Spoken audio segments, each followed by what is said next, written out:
Hello, I'm Isaac Hayes III, founder and CEO of Fanbase, and I'm here with a very important message.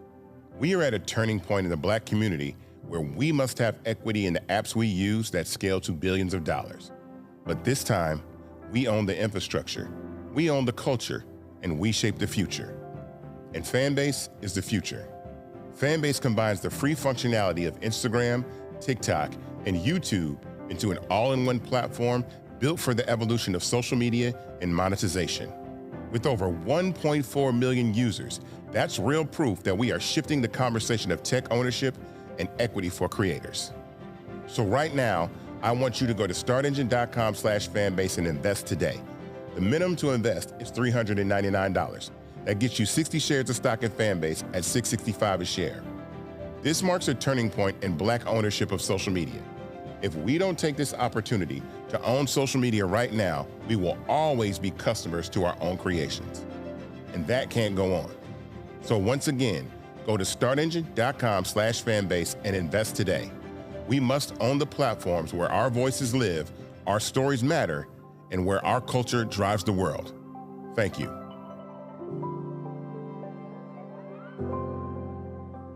Folks, Black Star Network is here.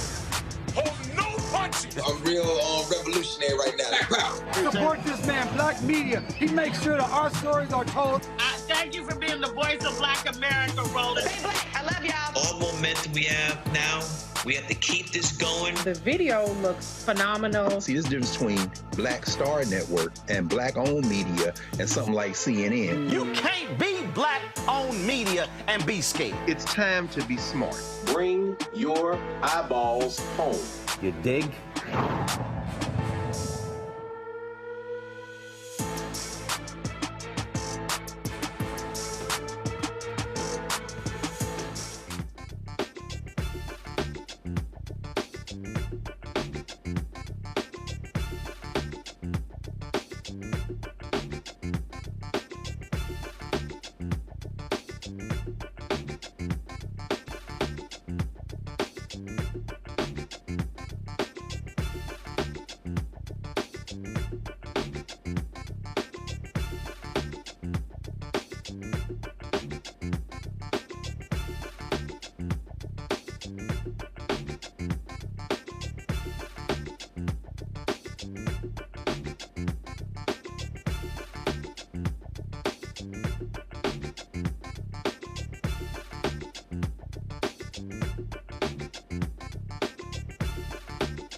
Today is Wednesday, September 17, 2025, coming up on Roland Martin Unfiltered, streaming live on the Black Star Network. House Republicans voted, along with 8 Democrats, to let 14-year-olds be charged as adults in Washington, D.C. That's right, 14 years old. 8 Democrats voted with Republicans. 1 Republican voted against this bill. Attorney Scott Bolden will be joining us to talk about this here. The family of Demartravion Trey Reed is demanding answers after his mysterious death at Delta State University. Now the school's conflicting reports are raising even more questions. On Capitol Hill, Kash Patel goes before the House, and CongresswomenJasmine Crockett and Sydney Kamlager-Dowe lit into his trifling ass, calling him the least qualified in the Bureau's history and saying white supremacy has flourished under his watch. So, progressive media host Ezra Klein sits down with right-wing nutcase Ben Shapiro discussing his book, and what comes up is Barack Obama, race, and birtherism. Watching it, it was pretty despicable. And I'm not just talking about Shapiro. And Vibe Magazine, what the hell is wrong with y'all? How do y'all run a story saying Dame Dash is going to be the chair of Revolt, and you never call Revolt, and the story is still up? Yeah, I'm calling y'all out too. It's time to bring the funk on Roland Martin Unfiltered on the Black Star Network. Let's go. He's got it. Whatever the miss, he's on it. Whatever it is, he's got the scoop, the fact, the find. And when it breaks, he's right on time, and it's rolling. Best believe he's knowing. Putting it down from sports to news to politics. With entertainment just for kicks, he's rolling. It's on go, roll, y'all. It's Roland Martin, rolling with Roland now. He's funk, he's fresh, he's real, the best, you know he's Roland Martin.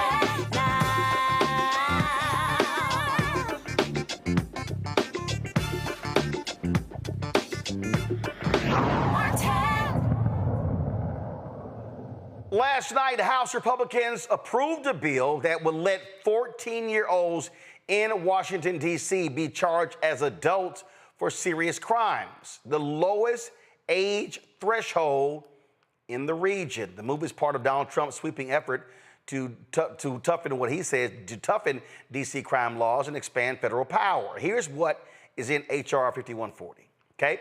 To lower the age at which a minor may be tried as an adult for certain criminal offenses in the District of Columbia to 14 years of age. The minimum age drops from 16 to 14 for adult prosecution.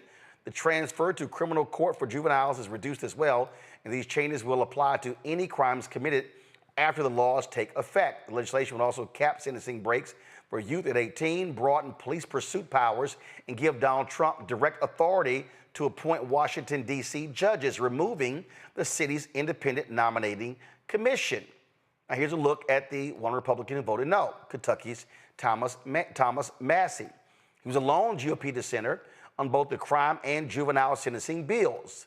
Democrats who voted yes are Henry Cuellar, Texas, Black Caucus member Donald Davis of North Carolina. And y'all gonna call him in a second, control room, because I wanna know why in the hell he voted yes. Laura Gillen, New York. No, put him back. Jared Golden of Maine. Susie Lee, Nevada. David Min, California. Malik Glusenkamp Perez, Washington State. Eugene Simon Vindman, Virginia. Yeah. Now, here are the Democrats who did not vote on the bill. Okay? Who did not vote. Now remember, we're talking about, okay, guys, hold up. Okay, we have Don Davis saying he didn't vote as 8, and now he's on here. Okay, are two separate bills? Why do we have them in two different graphics? Need y'all to explain. Okay. Okay, well, you pull the last graphic up. That's Don Davis of North Carolina. Pull the next graphic up. That's the same photo, guys. That's not Dina Titus of Nevada, okay? That's Don Davis. I know who the hell Don Davis is, all right? Okay, Adam Gray of California, Mikey Shapiro, who's running for governor of New Jersey, Dina Titus of Nevada, all right? Now remember, there were two different bills, and so that's what you have going on here. Texas Republican Brandon Gill introduced the bill, pushing further than any neighboring state by removing judicial review for minors charged as adults, meaning a 14-year-old could face adult court with no chance for appeal. Scott Bolden joins us right now. He's attorney here in D.C. Scott, first of all, what do you make of this? And walk us through, what crimes are they talking about? They're talking about, as written, the most violent crimes, violent armed robberies, murders, carjackings where there's a physical injury. The problem with their description is that with the U.S. Attorney for D.C., Jean Piero, I think her name is, a former judge and former prosecutor, but a Fox News personality. Prosecutors have great discretion. And so when they charge a 14-year-old who may be part of an armed robbery, but there's no injury, the Republicans want to just lock them up as adults, put them in adult penitentiaries if they're convicted, and throw the key away. They want to give up on them at 14 years old. Man, at 14 years old, your heart and mind and brain hasn't even developed enough.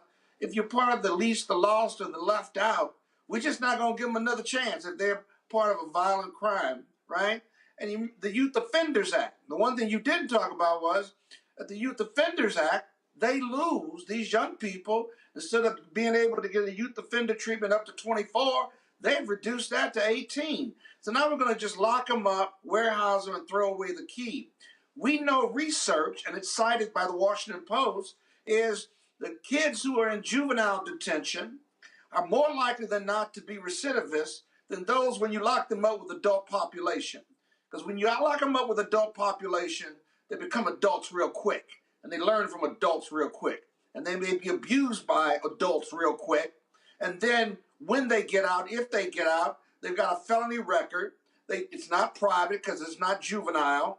And what is their way forward, if you will? There's no way forward for most of them who are poor and disenfranchised. And so it is, again, the Republican view of this is to just lock them up. But we know that doesn't solve crime. For example, D.C. has the highest rate of incarceration per capita of any urban major center. And guess what? We still got crime. Donald Trump still federalized the police and brought out the National Guard, and now the National Guard is gone, and we still have crime. So locking them up isn't the answer. It's a continuum of care in regard to crime prevention programs. Oh, I'm sorry. They cut $800 million from crime prevention programs for major urban centers, so they don't believe in that either. It's unbelievable. It really is. See, Scott, the deal here is simple. They know they can screw with D.C. Yeah. That's all this is. That's exactly what's going on here.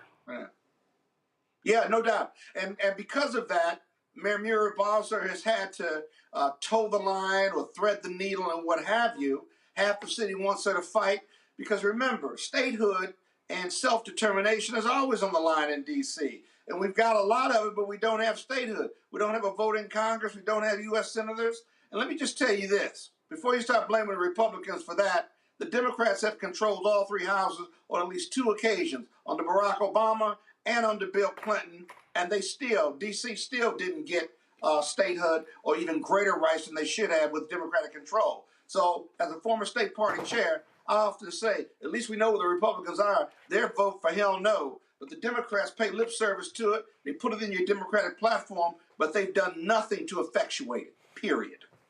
So, Scott, this is the Washington Post story. Yeah. It says right here that there were two bills.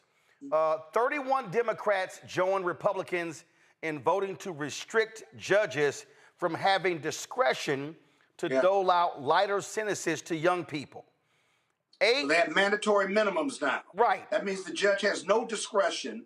If it calls for a mandatory minimum of 10 years or 20 years, the judge has to go with that.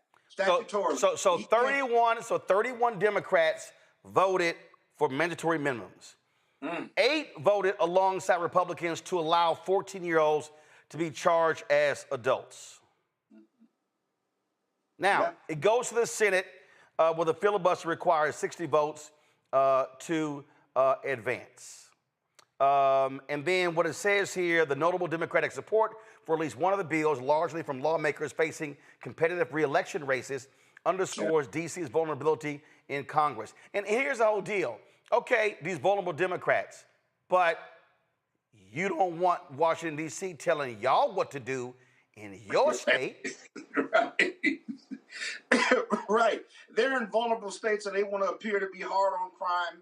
They've got some tough re-elections because they've got some Trump voters and MAGA voters in their districts. And so there's no repercussions or no prejudice to them to use D.C. as a whipping block, if you will, or a whipping boy.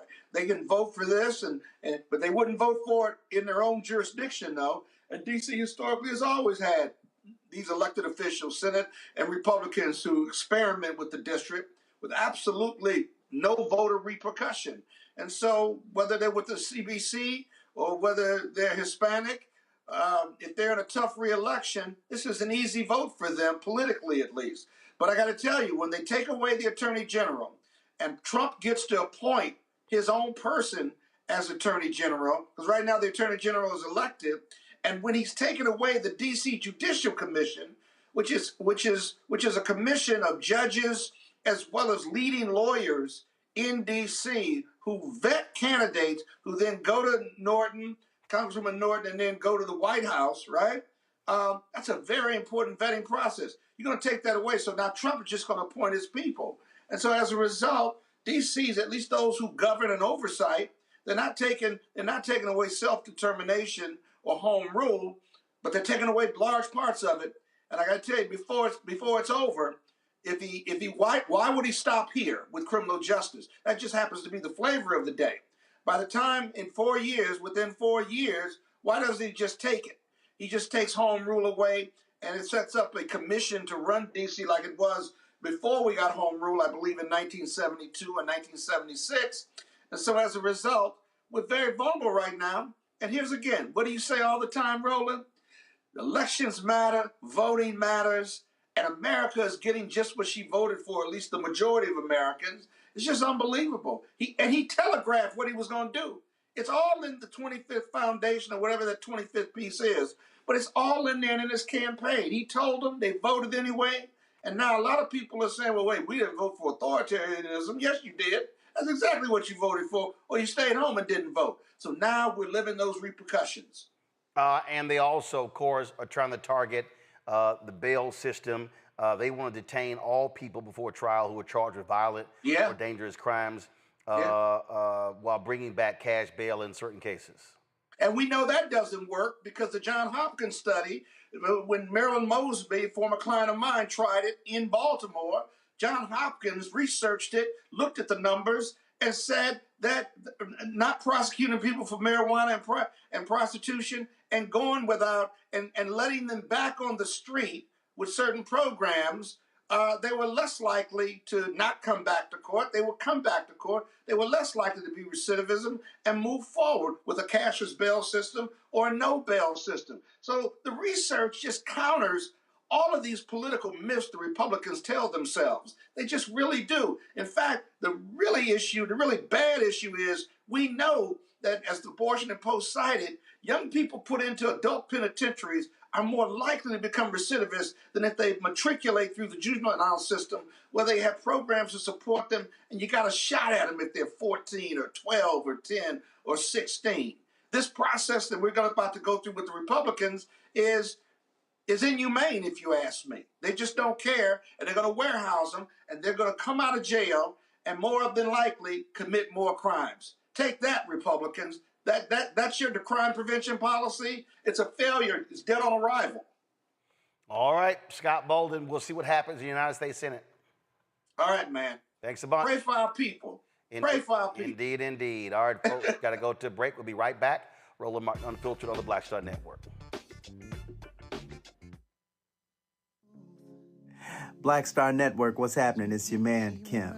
And look, my new single, Rock With Me, is on fire. We debuted as the #1 most added and greatest gainer at R&B radio. So look, I want you to go check it out at musicbykim.com. Listen to it, download it, tell me what you think about it. Also, make sure you sign up to be a part of my community so we can stay connected. At Music by Kim on all social media platforms. Thank you for rocking with me. And keep love on the one. 'Cause I want you to rock with me. We live in a strange world till the darkness falls forever. Baby, let's be the dawn. When it feels like it's taking me over, you're making me stronger, my sweet love. This week on the other side of change. Hurricane Katrina, 20 years later. Cannot believe that it's been more than 20 years since we saw Black people and Black communities across New Orleans and the South being failed by our government. But it's a harrowing lesson. We're going to unpack how race and class intersect in ways and how we need to talk about this government doing more for our communities. Again, you're watching The Other Side of Change only on the Black Star Network. Hey, this is Motown recording artist Kim. You are watching Roland Martin Unfiltered. That boy, he always unfiltered, though. I ain't never known him to be filtered. Is there another way to experience Roland Martin than to be unfiltered? Of course he's unfiltered. Would you expect anything less? Watch what happens next.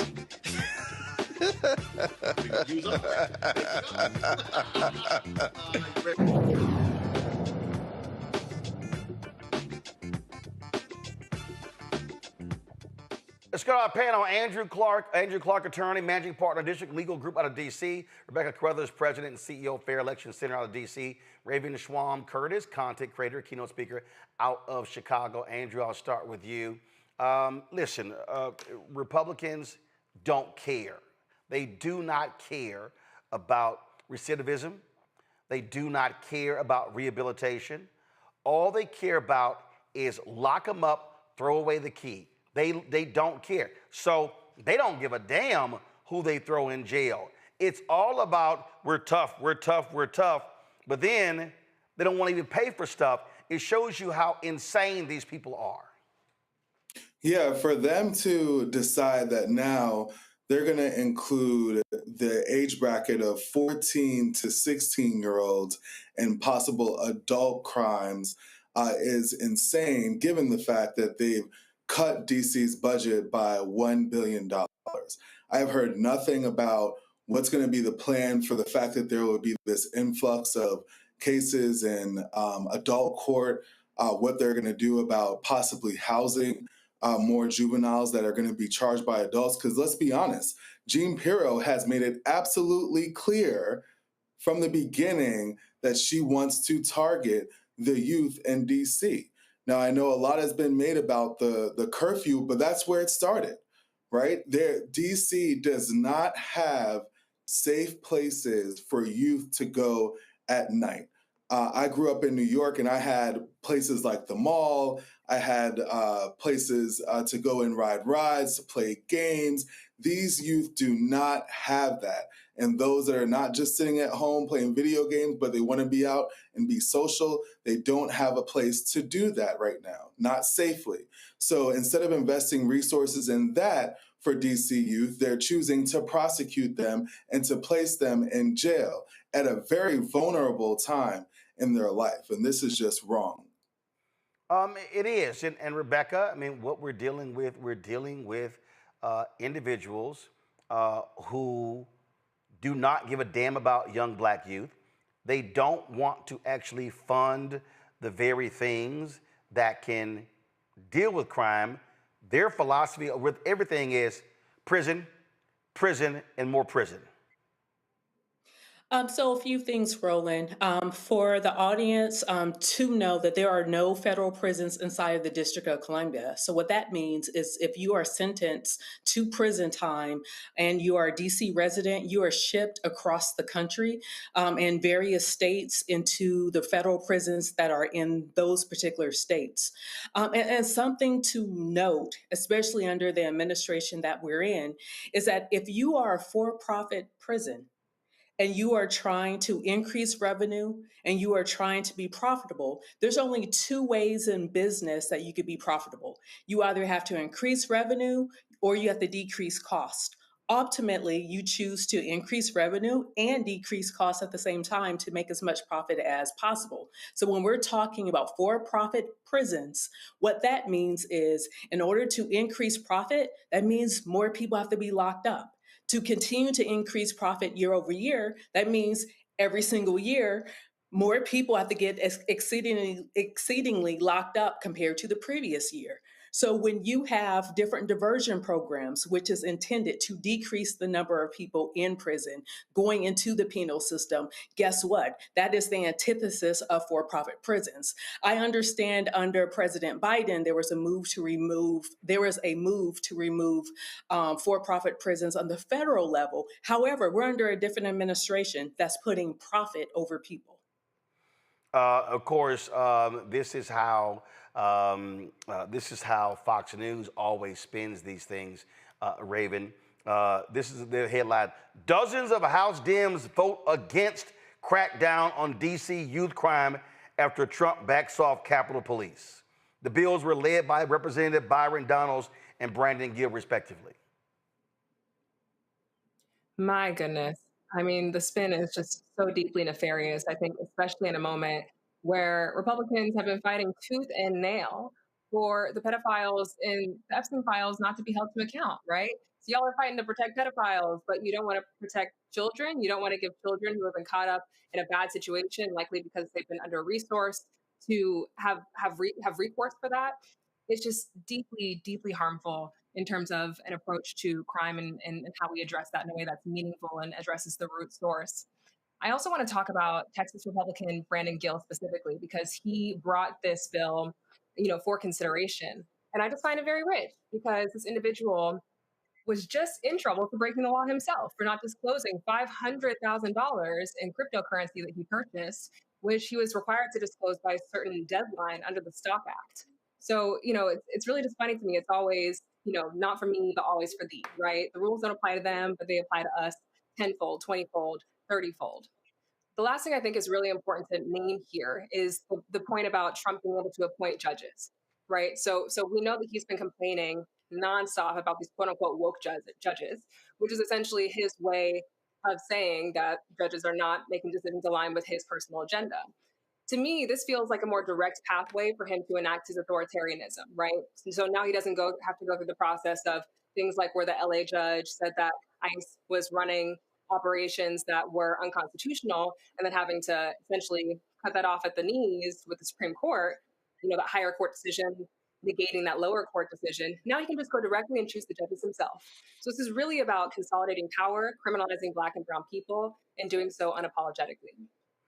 Well, that is the case. And Rebecca, those Democrats who voted for mandatory minimums got some explaining to do.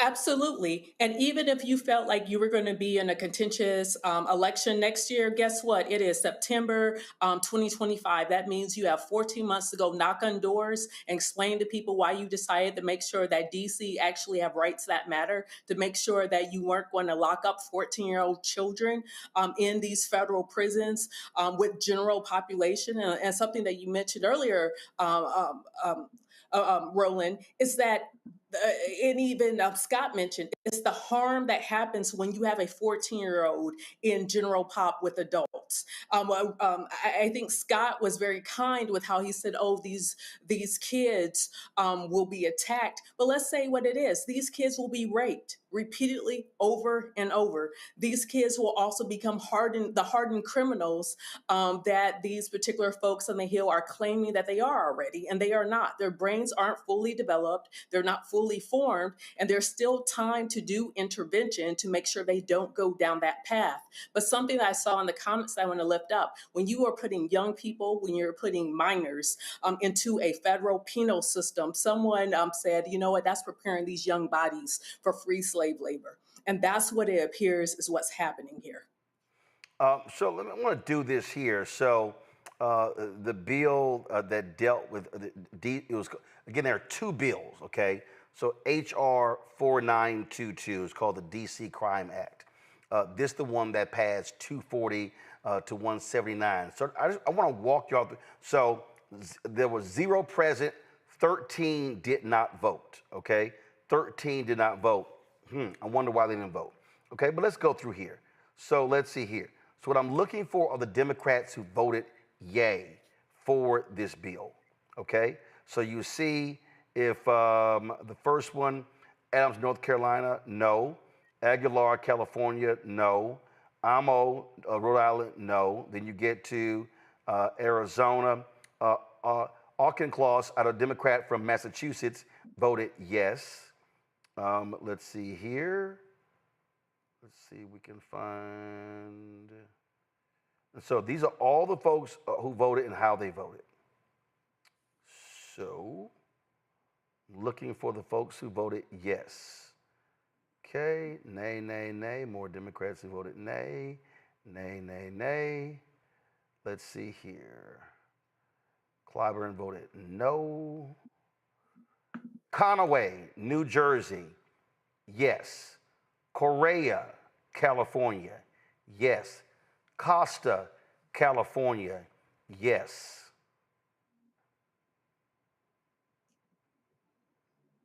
Cuellar, Texas, yes. Davids, Kansas, yes.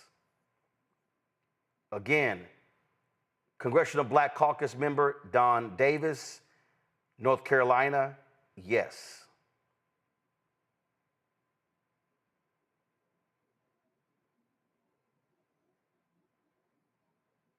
Let's see here. Okay. Looking for more. Looking for those Democrats that voted yes. Golden, Democrat out of Maine, yes. Gillen, Democrat out of New York, voted yes. Gonzalez, Democrat out of Texas, yes. Goodlander, Democrat from New Hampshire, yes. Gray, a Democrat from California, not voting. Let's see. Also a Green from Georgia, not voting. Harder, Democrat from California, yes.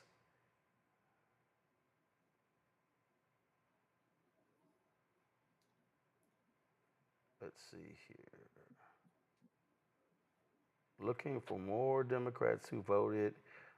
Captor, Democrat, Ohio, yes.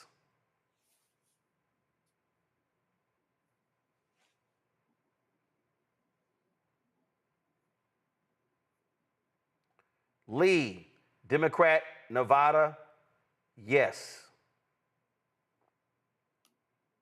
Levin, Democrat from California. Actually, that was a no. Lynch, Democrat, Massachusetts, yes.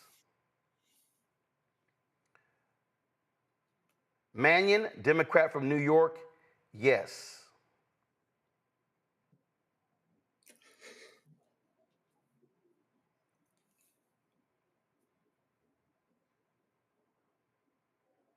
Let's see here.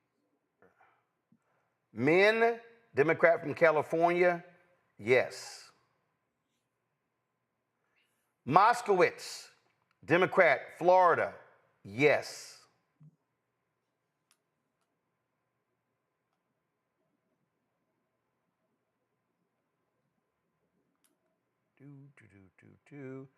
Panetta, Democrat from California, yes. Pappas, Democrat, New Hampshire, yes.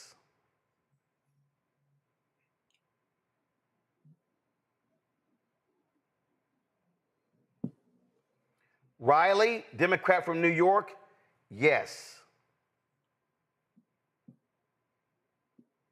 Ryan, Democrat from New York, yes.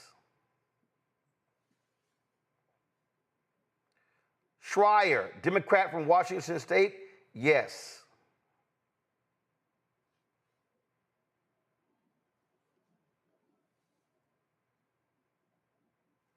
Soto, Democrat from Florida, yes. Stanton, Democrat from Arizona, yes.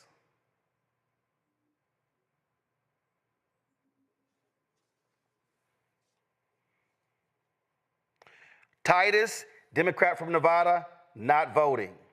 Torres, Democrat from California, yes. Tran, Democrat from California, yes. Vindman, Democrat from Virginia, yes. Whitesides, Democrat from California, yes. And that's the final one there. Andrew, the reason I chose to do that, because oftentimes when we talk about these things, when you see these stories, it'll be 240 to 179. No. We need the names. Folk watching need to know if their member of Congress voted for mandatory minimums. All Republicans did except one, but 31 Democrats voted for H.R. 4922.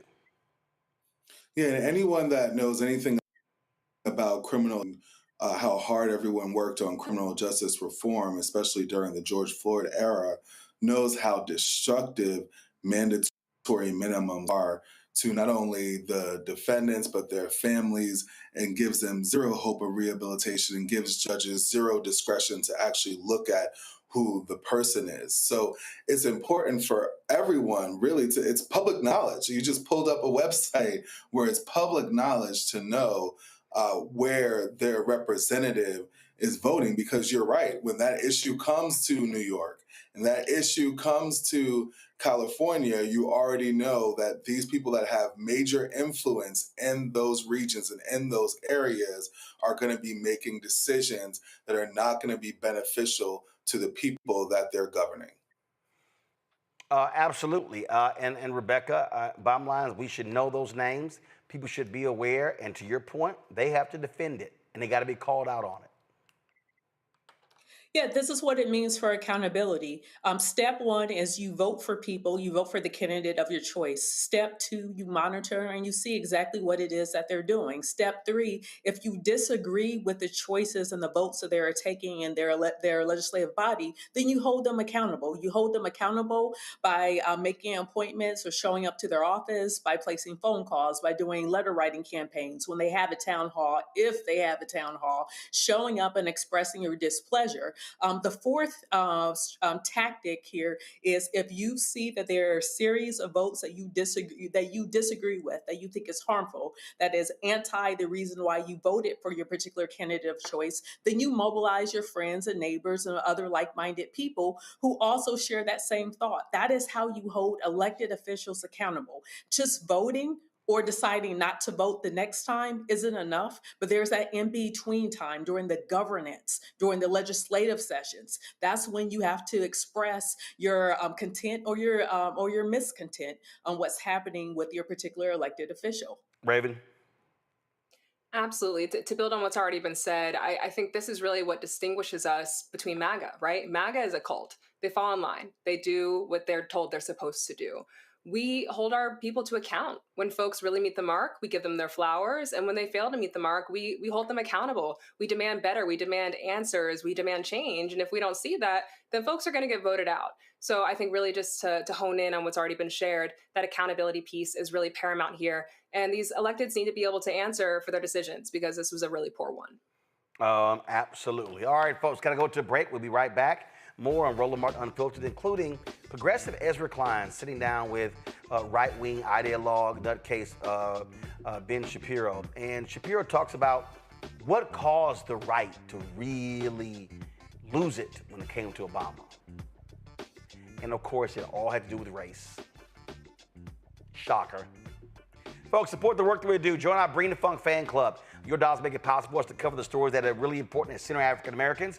Our goal is to raise $1 million by the end of this year. We got some great things coming, 2 new shows coming. We're going to be expanding our coverage, and so your support is critically needed. So, if you want to support us via Cash App, use the Stripe QR code. You'll see it right here in the bottom left-hand corner. PayPal is R Martin Unfiltered. Venmo is RM Unfiltered. Zelle, Roland at RolandSMartin.com. Roland at RolandMartinUnfiltered.com. Send checks and money orders to P.O. Box 57196, Washington, D.C. 2003 7-0196. Back in a moment. I'm Dr. Greg Carr, and coming up on The Next Black Table, we're speaking with Dr. Lucius T. Outlaw Jr., master teacher and philosopher. He takes us on his journey to discover and celebrate Black philosophy. From my undergraduate years at Fisk all the way through my PhD, I was never in a philosophy class where I had a professor who was a person of African descent, nor a sign of text written by a person of African descent, ever. How he pushed back at those who said there was no such thing, and got us all thinking about what it means to be Black. That's on The Next Black Table, exclusively on the Black Star Network. This week on A Balanced Life with Dr. Jackie, we're talking all things entrepreneurship.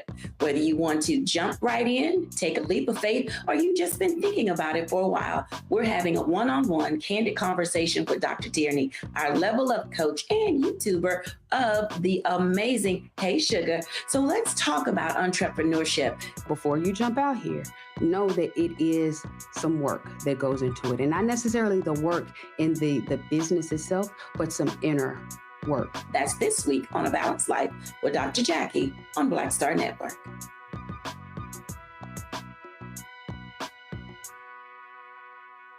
I'm Russell L. Honoré, Lieutenant General, United States Army retired, and you're watching Roland Martin Unfiltered.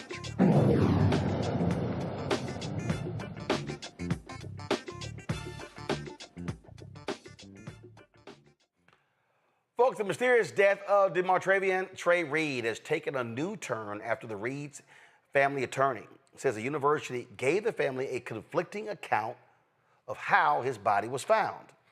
In a news conference at Living Faith Miracle Temple Church of God in Christ in Grenada, Mississippi, attorney Vanessa Jones said the family was told Trey was found dead in his dorm room. However, the media reported that a Delta State University staff member discovered Reed's body hanging from a tree. Jones says the information the family is getting is from the media and not the school. The family is getting all of their information secondhand through the news, and we want that to stop today. It will stop today. And the officials from Delta State University, the coroner's office, you will communicate directly with this family. and not through the media. And we want answers, and we're going to launch our own independent investigation to get those answers if Delta State University won't cooperate with us, if the local coroner's office won't cooperate with us, and hopefully the state coroner's office will cooperate, and so that this family just will not just, this happened yesterday, February the 15th, 2025. The media knew about his Trey's death before the family did. Now, what justice, what right would you communicate with the media prior to communicating with this family as if this young man's life meant nothing? The days leading up to this, he was just as fun-loving as ever.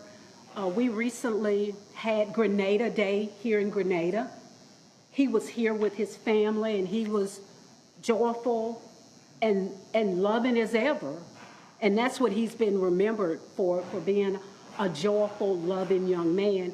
And when he went back to Delta State University, he was this fun-loving person. And our question is, what happened? The Boulevard County Coroner's Office reported no broken bones or other signs of assault before Reed's hanging. Civil rights attorney Ben Crump has joined the Reed family in calling for a full independent investigation into his death. We'll have the family attorney, Vanessa Jones, on Roland Martin Unfiltered on tomorrow. I don't understand, Raven, I don't get conflicting stories. Either you found him in the dorm or he was found hanging from a tree. To me, that's not close. Right. No, not at all, Roland. I completely agree. Something in the milk ain't clean on this one. And I don't want to speculate out of respect to the families, or to the family rather, but my goodness, this just doesn't sit right with my spirit. One, because this young man is gone, but to your point, because we're getting conflicting stories. First of all, why did this family have to find out from the media what had actually happened and transpired with their child? That should have never come to fruition. Folks who were involved in what's transpired should have communicated with them directly, right? That is a very reasonable and fair expectation and ask. And the discrepancy in the story between, he passed away in his dorm room versus the hanging, some in the milk ain't clean, okay? Regardless of what transpired, whether it was suicide or whether there was a hate crime or something of that ilk at the epicenter of what happened, I think we can all agree that this is a tragedy, right? Either way, it's a crisis, whether it's a mental health crisis that's sweeping the nation. I'm part of Gen Z. We are unwell. We are unwell. And how could we not be when we've all grown up doing, mass shooter drills and just under a constant state of terror as young people in this country? That is so real. That is so real. There's a reason the mental health crisis is affecting our generation so intimately. Whether it's that or whether it was something more racially motivated or nefarious, it's a crisis either way. Anti-Blackness is a national crisis. Mental health is a national crisis, and it has to be reckoned with in a meaningful way. And honestly, my heart just goes out to his family. I don't know how I can even say I wish them peace and healing, but somehow I hope they find that for themselves. Rebecca? Roland, I saw that there were reports that there was a second young man found on a different campus in Mississippi on Monday as well. One thing that I think people have to understand historically is that when Black people in this country die by suicide, hanging or nooses usually isn't the way in which it happens. I think what's also important to point out is that right now this country is in a cycle of violence, and there's racial violence underfoot. When we see flares of white supremacy show up, then the next thing that happens is you see bomb threats on HBCU campuses. You see Black places of worship, churches, and other Black institutions that now are under attack or burned or bombed, or other things happen as well. So I would just caution people, be very careful as we're watching these various things unfold, because the Department of Justice decided that their domestic terrorism tracking that they've been doing and the reports that they've been putting out, which shows that there is an uptick of white violence and white domestic terrorism in this country. The DOJ is trying to shelve that project and say that that report is no more, that report isn't violent. So do be aware historically of where we're at in this country right now and understanding the previous cycles of racial violence in response to white lash after certain achievements of Black folks in this country. So people are going to have to, protect themselves and be careful in the coming months, be careful in the coming years, because we are in a situation where we are in a very hostile environment. Andrew. It's so sad to have heard about that story, and my heart does go out to the family. I just want to talk about the educational institution that is stonewalling information to the family, but yet still the media has information that they don't have. And I think that when you're dealing with death investigation, if you want to keep it internal, it should be internal. There shouldn't be a situation where the media has more information than the actual family does. And I'm glad that my brother Ben Crump is on the case as well, because I'm sure that with his power and influence that he is going to put a lot of pressure on that institution to have answers. Because if there is something in the milk, like my colleague said, there's something in the milk, we all are going to want to go know about it, and we might be taking a trip down to Mississippi. Indeed. So we'll hopefully get more details. All right, y'all. So y'all know I can't stand bad journalism. Y'all know I've called out other Black-owned and Black-targeted media for doing a horrible job. We can add Vibe magazine, and I don't even know what the hell Vibe, I don't know, but it ain't Black-owned. I don't know if it's Black-targeted. I have no idea what the hell it is. But I can say this here. What they are reporting now is really shameful. So this was yesterday on The Breakfast Club when Dame Dash was on the air, and he said this.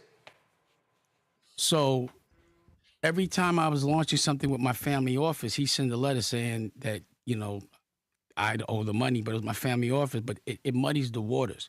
So if you have a contract, especially you working here, and somebody sent a bum letter, and as soon as it's a lawyer, it shuts down. Mm-hmm. It muddies the waters. And I was about to make some major announcements. You want to hear one? Sure.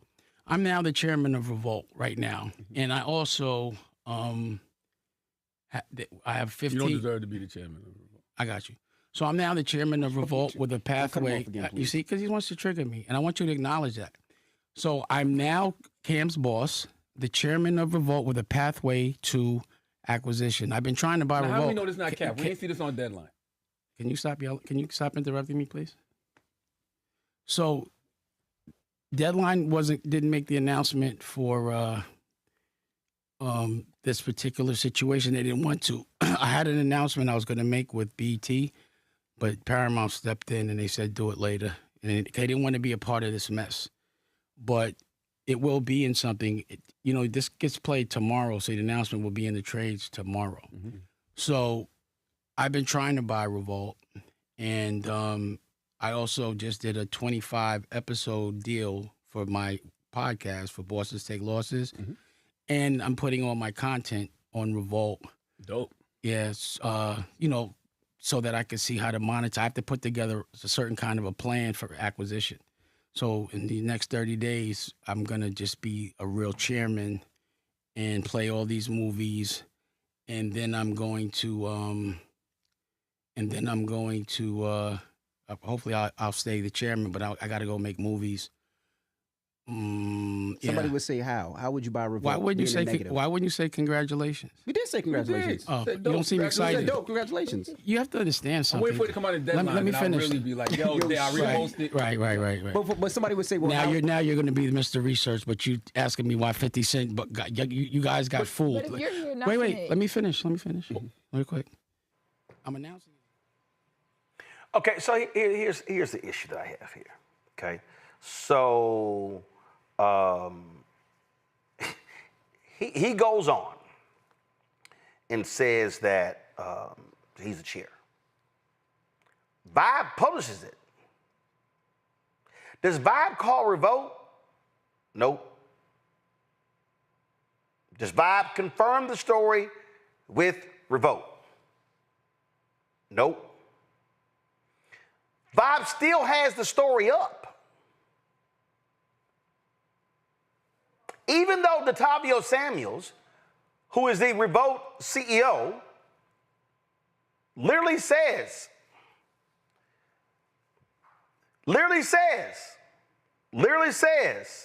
nah, he ain't got nothing to do with this. He ain't the chairman. He said that. Now y'all, again, I don't give a damn what Dame Dash is doing. I don't care. Okay, I don't care. Revolt, they got their business as well. But here's my problem. My problem is, how do you call yourself a media entity when you can't even pick the phone up to confirm a story? See, I got a problem with Black-owned or Black-targeted media doing awful journalism. I have a problem with that as an individual, as a journalist, but also as NABJ, National Association of Black Journalists, Vice President Digital. See, I believe that we have an obligation when talking to our audience to tell the truth. I got a problem when we have folk who are supposedly doing this and you can't even pick up. Now understand this here. Now go to my iPad. I'm gonna walk y'all through something. Dash will remain chairman for 1 month, effective immediately.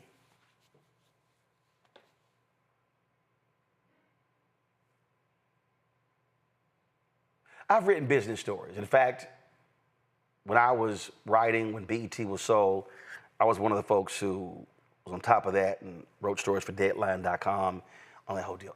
How are you chairman for a month? So if you're a reporter and you hear that, and you're an editor, you hear that, you first go, hold up, this story's not making any sense. So I love this here. So Vibe, go to my iPad. Vibe writes this original story. Damon Dash has been named chairman of Revolt, blah, blah, blah. On Tuesday, the 54-year-old and the network announced the news of the appointment. Interesting. Do y'all see an announcement in here? It says all these things are going to be doing, everything like that. He's going to be doing all blah, paid in full.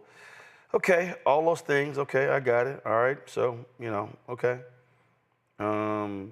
Now, the Revolt CEO talked about a content partnership. A content partnership, y'all, is not chair of the company. Now, this is what's stupid to me. Look at this last quote, last comment. Vibe has reached out to Revolt for comment. Okay, this is when you know your story is shit. Okay? Let me give y'all some basic journalism. See the bottom? Go back. Vibe has reached out to Revolt for comment. That's the last paragraph. But earlier in the same story,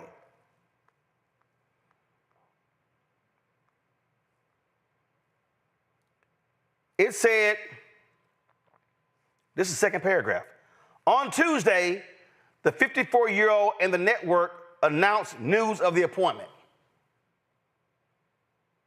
So, Bob, y'all ran a story as an exclusive, and you didn't talk to the people with the exclusive, but then you say you reached out for comment at the bottom of your story, but you say they made the announcement.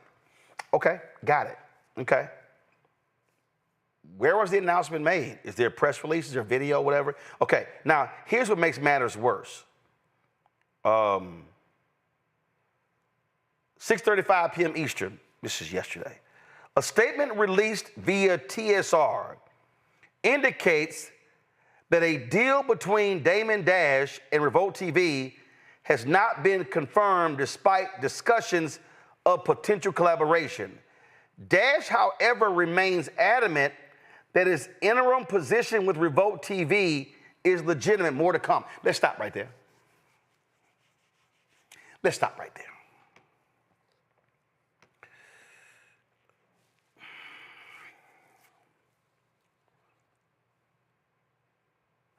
You literally say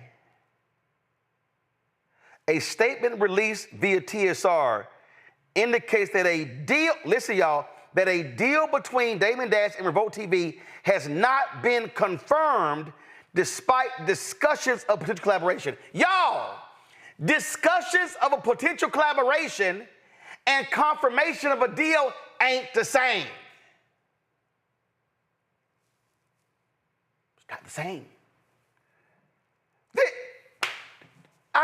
This is what's crazy to me. Go back. Update 11:30 a.m.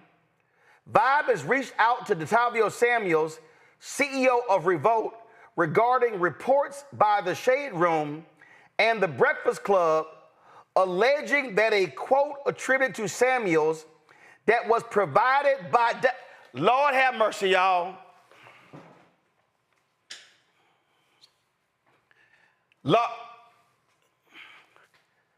Go on back, y'all. I just want to show y'all how bad journalism is.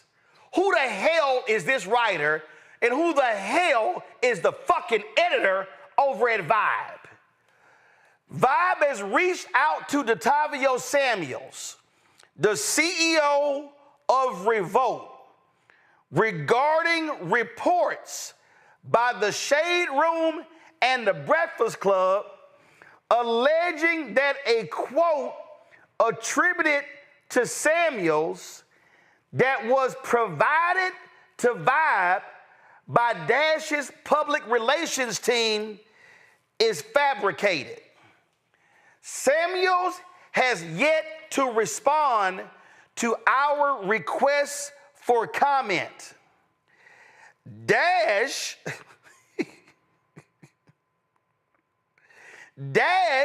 says he stands firmly behind the quotes and statements provided to Vibe in our original reporting.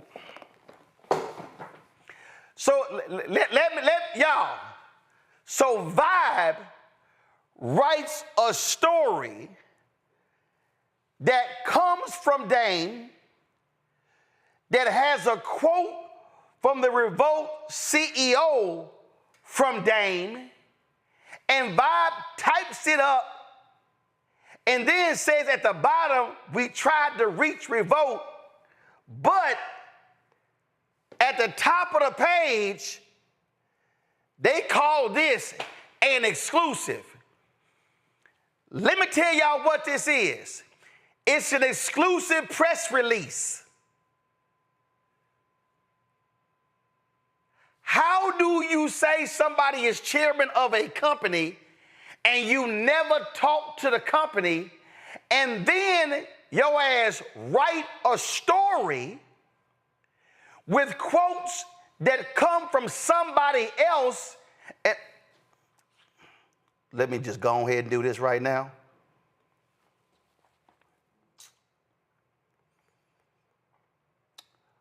He gonna be the chair. They gonna do content. I just gotta show y'all this one here because I can't believe I saw this here. He got all this stuff by paid in full. Okay, fine. Okay, but this is what's stupid to me. And this is why the reporters should be fired. The editors should be fired. This is what it says. Revolt TV CEO Demartravion Samuels spoke on the network's partnership with Dash and America New Network, expressing his respect and admiration for Dash's track record as a visionary. As the CEO of a media company dedicated to hip-hop culture and the diverse creators and consumers who drive it, it made sense to do business with Dame,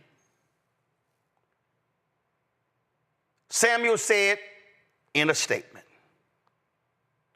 Quote, after 30 years, he continues to be a driving force in hip-hop and pop culture, and people want to hear what he has to say no matter how they feel about it.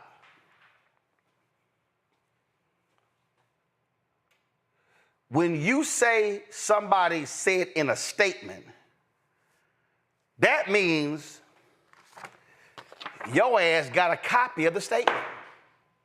That means it's been emailed to you, it's been texted to you, it comes from him directly, it comes from the publicist, it comes from the comms team, it's posted on Revolt's official Instagram, any social media accounts, or the CEO's account or LinkedIn. That ain't posted nowhere. And y'all asses wrote a whole story quoting a CEO of a company, a black-owned company, saying as a statement, but you got the statement from the very person who announced that he was the chairman, and you ain't confirmed that nowhere. See, I told y'all, I keep telling y'all the problem I got with these so-called black targeted and black-owned media people who got shitty, piss-poor journalism. They don't call nobody, they don't research shit, they just type it up, slap it on a website, put it on social media, and folks run with it as if it's the truth when it's not the damn truth. And I done called out a whole bunch of, y'all know, I called out Black Enterprise before, I called out The Root, I called out News One, I called out Blavity, I called out Essence, I called them out. The reason this is piss poor and the reason this is shameful is because black people expect media companies to actually report what's true. And so what then happens is somebody posts something, and all of a sudden it boomerangs. Remember, I told y'all when Newsweek did that story saying Biden cut $35 billion from HBCUs. And man, when they dropped that cover and it spread like wildfire, I saw the story and I knew it was a lie.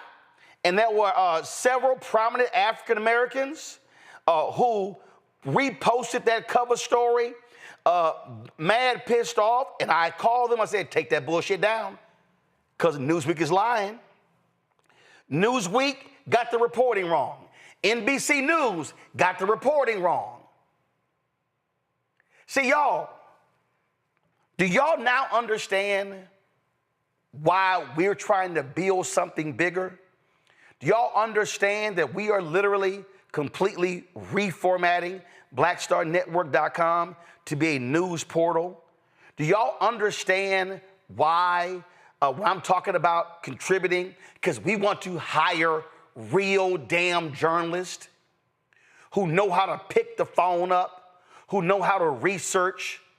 Because what we can ill afford as black people is the bullshit that you're seeing in this Vibe article.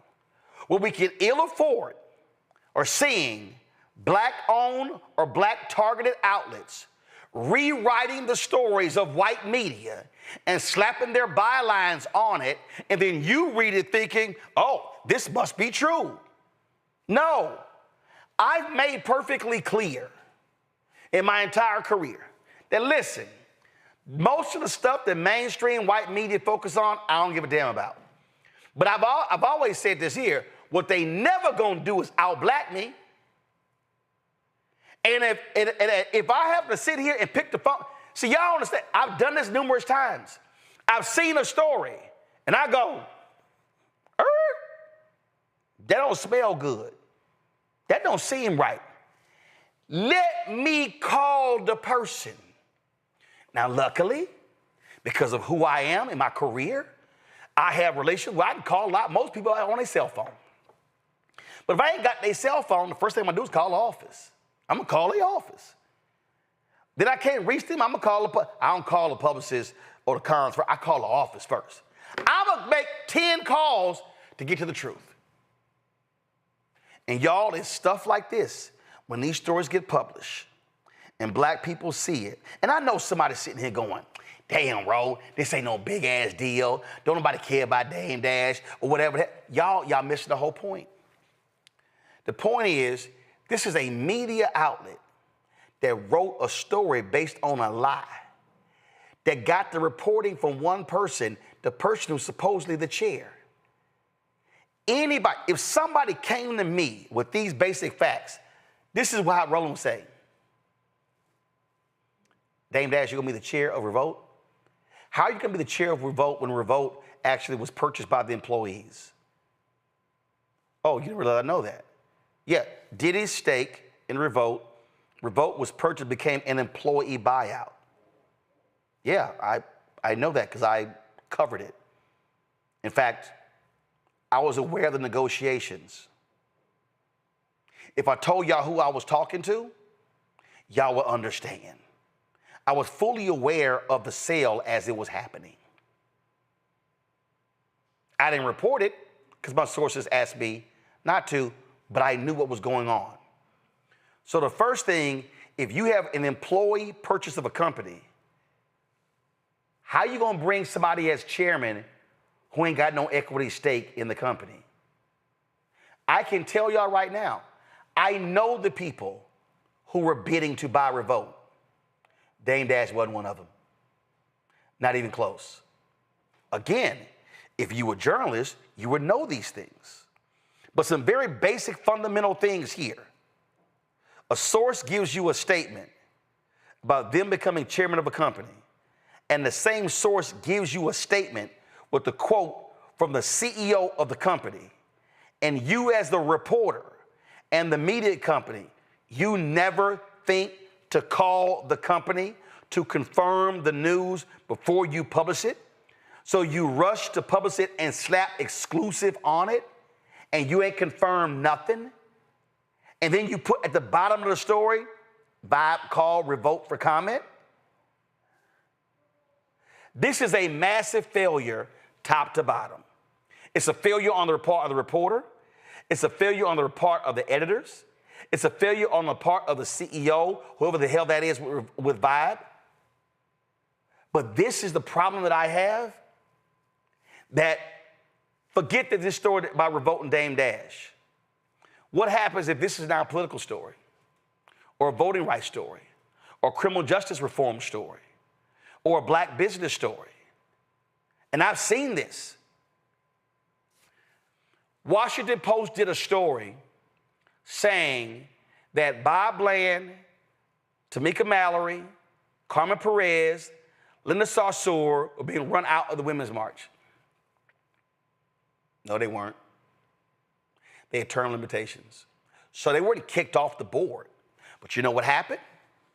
3 black outlets rewrote the Washington Post story, slapped a byline on it, and people said, well, I saw it here. Remember that story? Biden handing out crack pipes. What right-wing paper writes it, Black Enterprise rewrote it.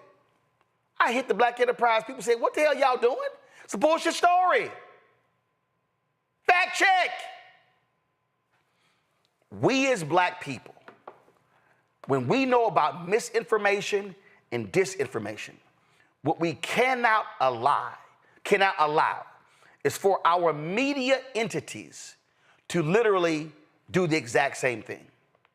And we have to be just as aggressive. If I am going to call out Fox News, if I am going to call out these right-wingers, then I'm also going to call out black-owned and black-targeted media for awful, awful reporting. Enough of this BS, y'all. Vibe should have the decency to take this story down and launch an internal investigation as to how in the hell did you report a completely bogus story. Bringing my panel, and Rebecca, again, people don't understand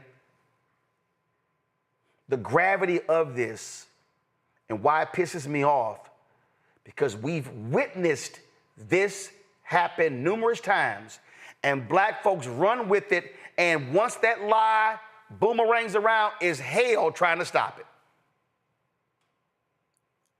Roland, this is why independent journalism and real journalism is very important. Someone that is reporting on something doesn't automatically make them a journalist. But when we talk about traditional sources of journalism, like magazines, newspapers, traditional broadcast media, there's a certain expectation. But what we're seeing in this climate, and I keep talking about the climate that we're in and historically where we are in this country, is that we're seeing an increased monopolization and consolidation of how people are getting their news sources. We're seeing that Paramount and CBS, and now that particular family is looking to, I think there was reports of purchasing TikTok US and other forms of media. What this is all about is about information. How are people getting information? And if you control the flow of information, you also control outcomes, you control human behavior.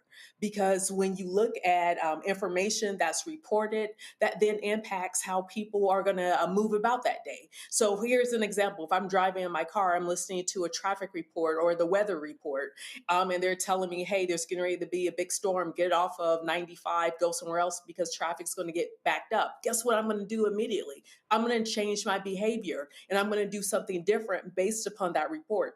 The reason why this matters so much with Vibe magazine is Vibe magazine is supposed to be an entertainment magazine, report on entertainment news. And it was launched as the hip hop Bible. Absolutely. So now when you have I won't say so-called because that sounds shady, the Dame Dash. When you have a hip hop icon, I got to swallow as I say that. When you have a hip hop icon like Dame Dash and they're not able to get fundamental pieces of a story correct, then now their coverage on social justice issues, which Vibe magazine prides itself on reporting on social justice issues. Vibe magazine prides itself in covering elections. And they talk about how they don't cover it in a traditional way, but they cover it in a way in which its audience is able to dissect and participate in what's happening primarily with domestic policies within the United States. So if they can't get their bread and butter correct, and such a low standard to get this type of story correct, then that lets you know subsequent news that is of more gravity, you're going to have to side eye. The reason why this is so important, we were talking to the audience last month about why it's so important with platforms like Black Star Network. It's so important with Roland Martin, a daily digital show. Is over the next few years, we're going to see more suspicious information being pushed out as news. I'm letting you all know right now, it's not news. The final thing I would say about this, Roland, is maybe we need to have a telethon talking about what's happening within so-called news in this country and even globally, and use that as an opportunity for people to immediately give money to make sure that you're meeting your goal by the end of the year. I want y'all to go to my iPad right now. Okay, this is the story that pissed me off, and it was ridiculous. And one second, sorry. So what they did was, go to my iPad now, sorry. When the story ran, they actually had this cover, and there was I forgot what it was, something like Biden cuts $45 billion from HBCUs, and man, black folks lost their minds. The reason I knew the story was BS, because I was covering the story. I was on top of the story. And I remember what Biden promised to HBCU and Hispanic serving institutions. So y'all know what happened? On this show, I pulled the press release up and I showed it. I showed people exactly what he said. Y'all, 3 weeks.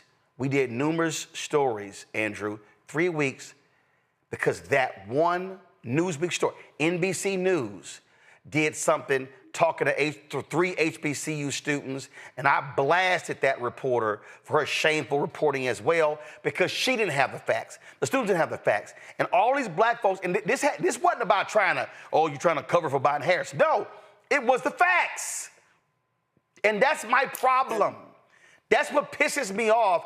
And when black people see it, we ran with that shit, and I literally called the member of Congress who sits on the Education Committee and who dealt with the funding, Congressman Bobby Scott. He's an alpha brother. I knew that. I said, Congressman, walk me. He said, no, Roland, here are the facts. Oh, what was the operative phrase? I fucking called. Now seeing is a lot less investigative journalism and more armchair opinionated journalism, and that's something that I think is going to be problematic. But it's going to be problematic for everyone else except for you, Roland, because you put in the work and you put in the time to actually make these phone calls to make sure something is coming out of your mouth that it's accurate.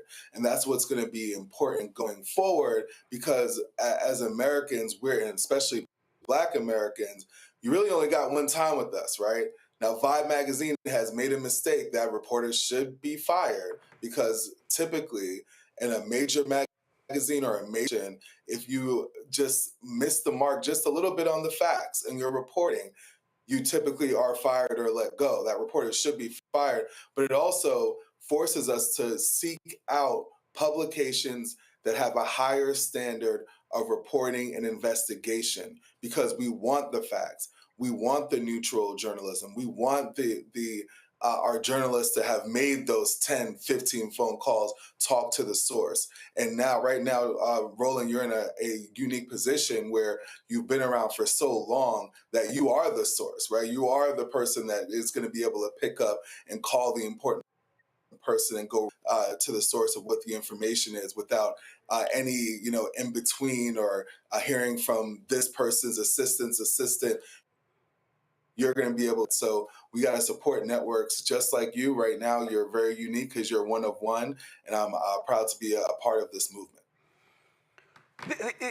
Raven, it drives me crazy. And again, listen, I barely do any entertainment. So this has nothing to do with Dame Dash. It has nothing to do with revolt, even though but it's the basis. But my anger is people trust us. When I went on the Breakfast Club 2 or 3 years ago, I said to Charlemagne and Envy, DJ Envy, I said, we have to be mindful of what comes in our brain, out of our mouths, into this microphone, and out to the world. Because the moment it comes out of your mouth into this microphone, then you can't control it. I said, so we must be careful not to weaponize BS and lies in what we say. I said, we must have great respect for the microphone. So the same goes for this microphone I have on. The same goes for what you say on social media. And this story is problematic for me because basic, fundamental rules of journalism failed. You don't go with one source when the source is the person who's actually the subject of the story. You don't get a quote from the company from the same source and his publicist. So what you say is, we're not running this story until we confirm it ourselves with revolt. What you don't do is slap exclusive on it like, oh, you got a breaking news story, when all you now have done is made yourself look like idiots in writing a story saying a statement was released that you never got from the company. You got it from Dash's PR people. That to me is insane. Absolutely. And look, words have power. They are powerful tools that have to be wielded responsibly, right? And this is a situation where those words and that power was not wielded responsibly because the math ain't mathin'. The math ain't mathin'. This was not responsible journalism. And that's frustrating to see, especially from a Black media company like Vibe or a Black serving company like Vibe. You know, and I think this broader conversation around integrity, right? If we're going to call on Fox News and other reporting outlets to say things that are integrous and true, then we also have to make sure that we're reflecting that in the kind of work that we do as reporters, whether that's through more traditional media or that's happening in the online social media space like what I do. So that's a really critical piece. We can't call out their hypocrisy and then do things that are hypocritical. That's not how it works. But unfortunately, I think because we are living in the era of the attention economy, it doesn't actually matter if what you're saying is true. Of course, it matters in terms of impact, but for the bottom line, for how people are making money, it doesn't. Because at the end of the day, their goal is to get a click, and the goal is to get that ad money, right? To get more eyes on their site. And so if you throw up exclusive, even if the contents of the article aren't integrous or true or lack nuance or what have you, the point is that you got someone to click. Now, of course, this happens in traditional media, this happens on social media, but it's troubling because there seems to be no incentive to not spread mis, dis, and malinformation. In fact, these things are often incentivized if what you're saying is inflammatory enough that you can get people to care and to opt into what you want them to be paying attention to, right? And so I think particularly in this moment, you know, this article that we're seeing from Vibe really, really illuminates why so many people are losing trust in traditional media and turning to social media.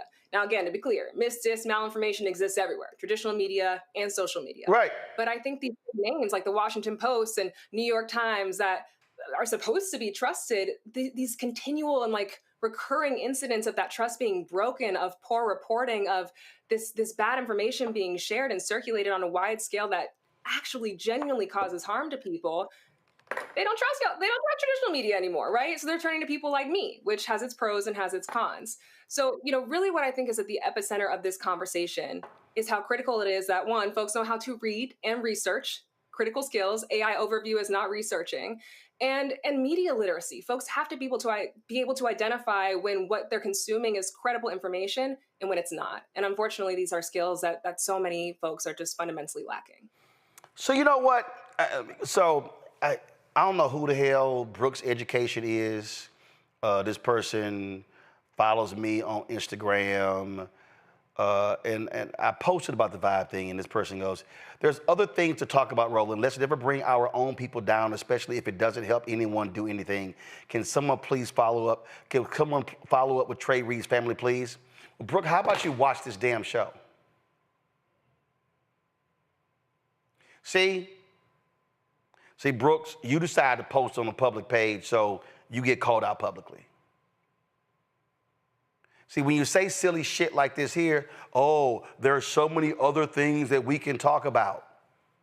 Yes, we're talking about disinformation, misinformation. We're talking about media lies. We're talking about bad journalism.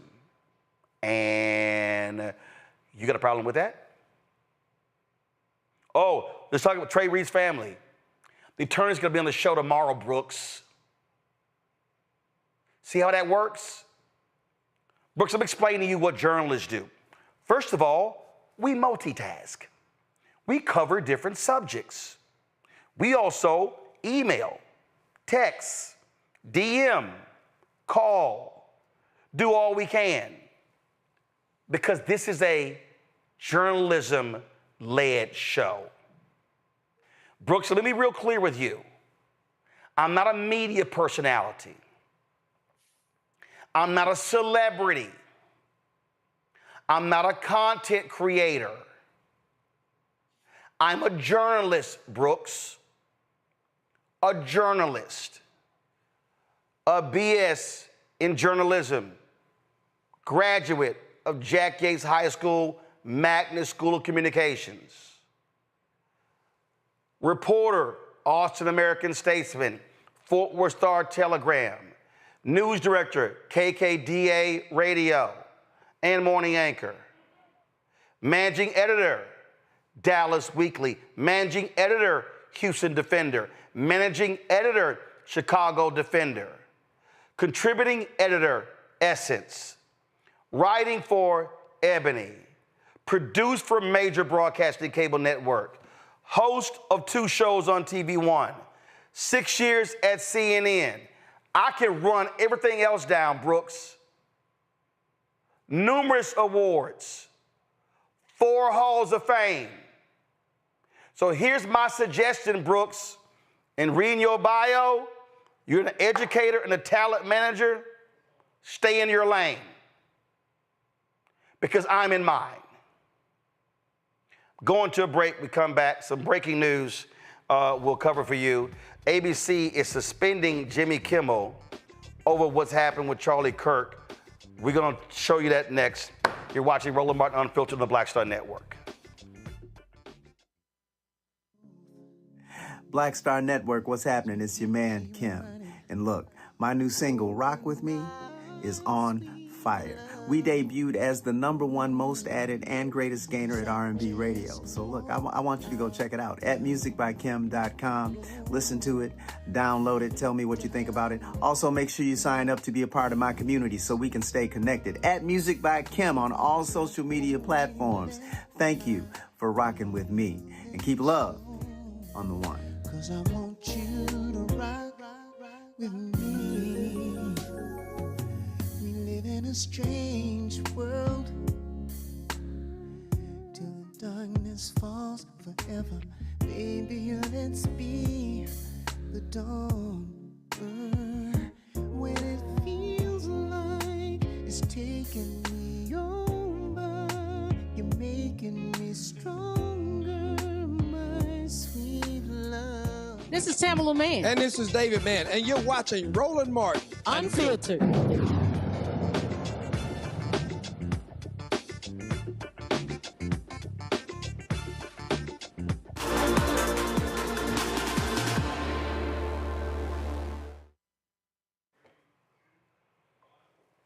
Folks, breaking news. ABC is suspending Jimmy Kimmel indefinitely from his late night show over comments that he made about Charlie Kirk. Why do they do this? Because Nexstar, one of the local television station groups, was threatening to remove Kimmel's show from their stations as a result of those comments. Now, let me explain to y'all, and not only that, the FCC chairman, Brendan Carr, who is a Donald Trump sycophant, went on the show of right-winger Benny Johnson. You know, the dude, I think he got, Benny got money from the Russians, I believe. He went on his show and called on Disney to suspend him, or he was going to pull the licenses of ABC. Now, let me explain to people how this works, okay? ABC, the network, Disney owns ABC. ABC is a network. The network does not have an FCC license. The Federal Communications Commission grants broadcast licenses to local TV stations. Disney ABC owns several. They're called owned and operated stations. So the FCC could take action against those stations. But you have these affiliates. They pay ABC for their programming. Those are owned by Sinclair, Nexstar, Tegna, and others. So Nexstar, because they own the stations, could say, we're taking you off the air because we don't want to piss off the FCC chairman who could revoke our licenses, which is very rare, but under Donald Trump, they have been threatening this left and right. The same Brendan Carr has been threatening companies, ordering them to remove DEI, to do all of those different things. He told Paramount, not approving the merger, let's get rid of DEI. Every company that is governed by the FCC, including some telecoms, are scared to death because Brendan Carr is using his authority to force these people to do the bidding of Donald Trump. And so now we have this news coming out now that they are suspending or removing the show, removing Jimmy Kimmel's show for an indefinite period of time over these comments made regarding Charlie Kirk. Let's go to my panel. Rebecca, I want to go to you. I mean, listen, Donald Trump's remember, he comes in, he settles with Disney. He basically tells Paramount, yeah, y'all gonna pay me up or ain't approving your merger. Same thing. They're kissing his butt. They hire a right-wing ombudsman who has no experience whatsoever in media. What NBC is doing. And so this is about, listen, the Washington Post has capitulated. You've got them firing people. They just fired Karen Attia, opinion writer. They have no black columnists left on their opinion page. All of these media people are running scared because Donald Trump is using the authority of the federal government to bring these people to heel. And we now see this here with one of his biggest critics in Jimmy Kimmel. And this comes on after CBS announced they're canceling his other big critic, Stephen Colbert, and his show. Roland, this is the reason why I made the comment that I made during the last segment about you having a telethon or some extended special show really documenting and really showing how the consolidation of the news, how the impact with this administration is really quelling down sources of information, how people are receiving information, and the increase of censorship. If people are saying something that the almighty ruler doesn't particularly care for, because people need someone to be able to walk them through what's happening. The reason why it's important for independent journalism and independent journalists like yourself and this type of platform to walk people through this is because we know in traditional media right now they are scared. They absolutely will not do it. It's not that they can't do it. It's they will not do it because of how media is being consolidated and the particular folks who are behind some of the consolidation in media. They're dancing to this administration's beat. And so people really need to understand what's happening and why investing in independent journalism is very important. We see an increase in journalists who have left traditional media who are now going to Substack, and they're looking for other ways to continue to do their craft, to continue to report on news and provide information to the masses of people. But what we're seeing within mass communications is that mass communications is consolidating where it's going to be limited to 1, 2, or maybe 3 if we're lucky sources, which is why people really have to lean into independent journalism. People have to understand the critical reasoning and the analysis that journalists and true journalists and trained journalists actually use in reporting information. It's not just you're pulling something off of a wire. It's not just that you're reading a press release. It's not that you just see something posted somewhere else and then you get on camera and you regurgitate what has been written. But it's the who, what, when, where, why, and how. It's asking the primary questions, the secondary questions, the tertiary questions, asking the follow-up questions to make sure that the readers, the viewers, truly understand the why of the particular story that's being reported. So, Roland, you're definitely going to have to be able to do this so people, especially Black America, understands what's happening and understand the information that they're receiving and what that information should look like. This right here, Raven, this was the threat. It happened a few hours ago that forced all of this to happen. This is Brendan Carr, the chairman of the Federal Communications Commission, appearing on the podcast of right-wing conspiracy theorist Benny Johnson. Listen.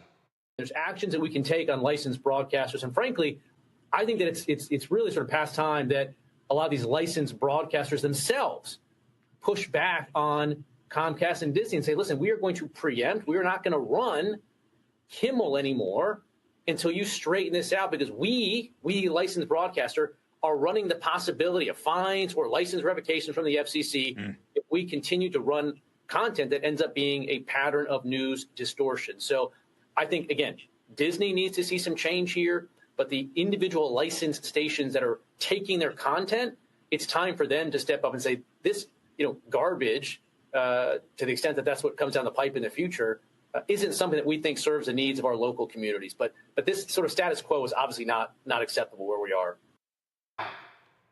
Carr says nothing about right-wing lies, ever. Now I need everybody to understand, What this was, Andrew, this was Carr threatening ABC, threatening the local stations, and they buckled. Oh, we're taking him off the air for an indefinite period of time. Now, not apology. This ain't even Brian Kilmeade who said, let's kill the homeless, and he gave this half-hearted apology, was back on the air the next day. No, this is Donald Trump and MAGA forcing big media, mainstream media, to bend the knee and to bow down to him. Yeah, and it is very, very scary to see somebody that's been such a pillar of comedy in Jimmy Kimmel fired because of the comments that he made during a show that is loosely supposed to be satire. And, that the Charlie Kirk issue has been such a polarizing issue throughout the United States, which I don't quite fully understand, and I have my own personal opinions about it, and I feel as though, Jimmy Kimmel being fired for this is ridiculous. No. He's not fired. No. He's not fired. His show is being definitely suspended. Go ahead. Definitely suspended for this, and the hypocrisy in which the right is moving. And for journalists who want to tell the truth going forward and want both sides of the story, now they have to be looking over their shoulder and wondering, well, is this going to get me fired? If I report on this person and is this going to be something that possibly ends my career? It's no longer about the truth now to them, right?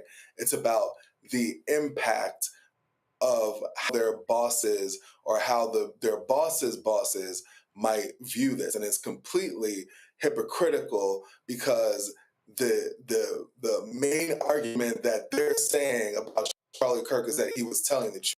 Someone else tries to tell the truth, they get indefinitely suspended. And last thing about Jimmy Kimmel, he's indefinitely suspended.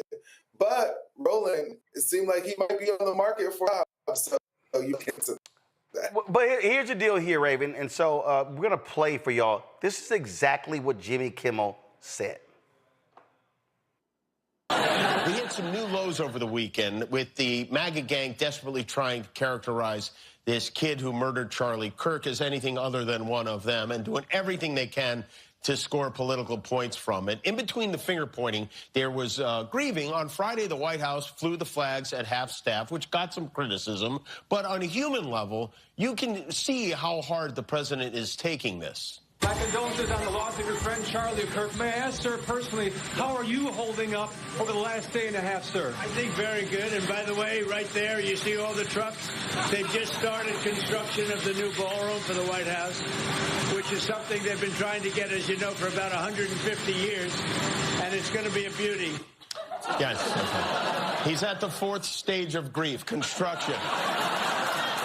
Demolition, construction. This is not how an adult grieves the murder of someone he called a friend. This is re-rack that. I want y'all to understand.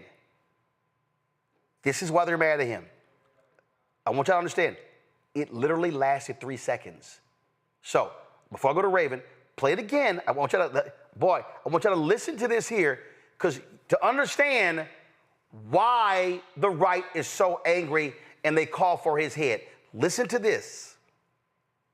We hit some new lows over the weekend with the MAGA gang desperately trying to characterize this kid who murdered Charlie Kirk as anything other than one of them and doing everything they can to score. That was it. Trying to desperately characterize him as anyone other than them. So it's not like they said, hey, Jimmy, go on the air and correct what you said. Nope. Now, here's the other problem here, y'all. We don't know nothing about him. The reporting so far, you can't necessarily believe what you're hearing. That's what's so crazy, Raven. The right is so hardcore. No, leftists, not one of us. So what they did was they knew, and this is the thing that people don't understand. They knew the Achilles heel of ABC, NBC, CBS, those are federal licenses. Raven, for the people who don't know, the reason Brendan Carr can't go after CNN or Fox News or MSNBC is because those are cable networks. And the FCC has no jurisdiction over cable networks, but they do broadcast licenses. Yet another profound and unapologetic overreach of power. But are we surprised? I mean, Brendan Carr was a key contributor to Project 2025. So we've been new. He's a Trump lackey, and he's shown us that every single day that he's been in this position, right?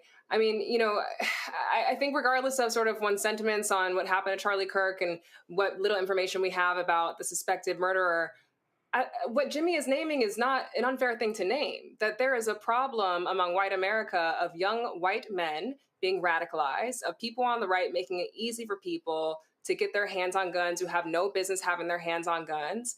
And that this is a problem, a white man specific problem. Not that only white men are doing it, but young white men are at the epicenter of this conversation in some critical ways.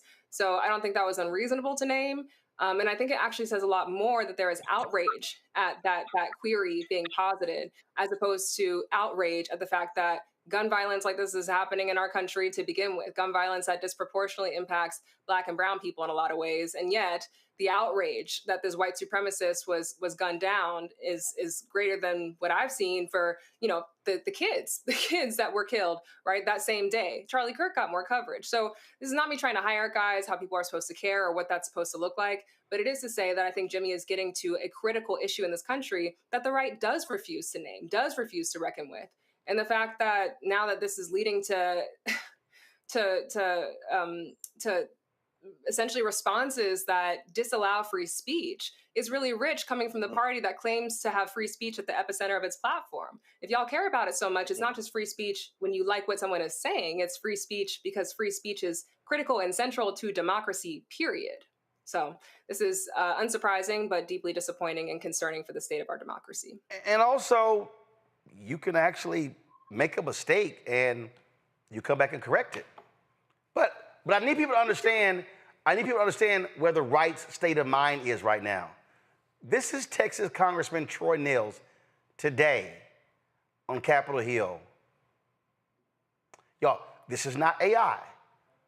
This was actually stated on Capitol Hill. Charlie Kirk was a man of faith. First and foremost, he loved his Lord Jesus. He loved his family. Beautiful wife, beautiful children. Just a remarkable, honorable man that was silenced with this assassin's bullet. I would say if Charlie Kirk lived in the biblical times, he'd have been the 13th disciple. He'd have been the 13th disciple.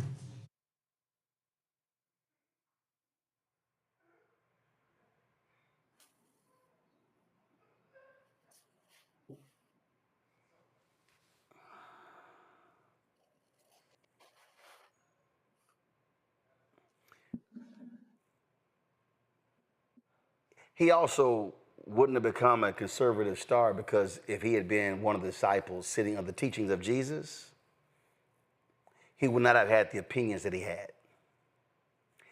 But I played that just so people can understand the state of mind of where these folks are. So it is no shock at all that they have now claimed, oh, we got another one. Y'all, this is their mission. They do not support free speech. They support them talking and the rest of us shutting up. Let me do this here. All right, so it was craziness on Capitol Hill today. Kash Patel was testifying before the House. Oh, and it was bonkers. And y'all know CongresswomanJasmine Crockett had to set this buffoon straight. And so she did.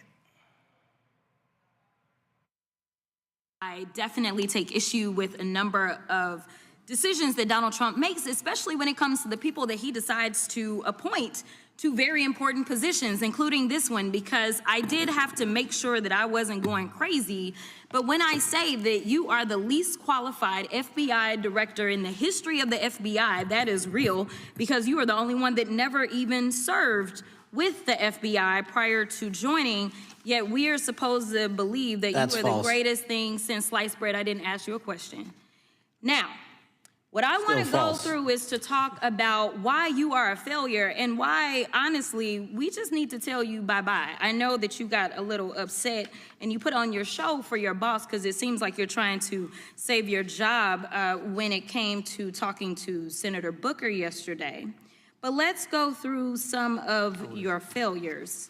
So before you were even confirmed, and I think one of my colleague from Georgia, pointed out that you are already targeting career officials so that you could direct illegal firings. Mind you, these cases that you were so upset about, which are the ones tied to Trump, the cases came through his handpicked FBI director. And frankly, when people sit around and say things like, oh, you know, we're happy because now we feel safe. I don't know who feels safe in this country except for the white supremacists, because I specifically as a black woman definitely don't feel safe.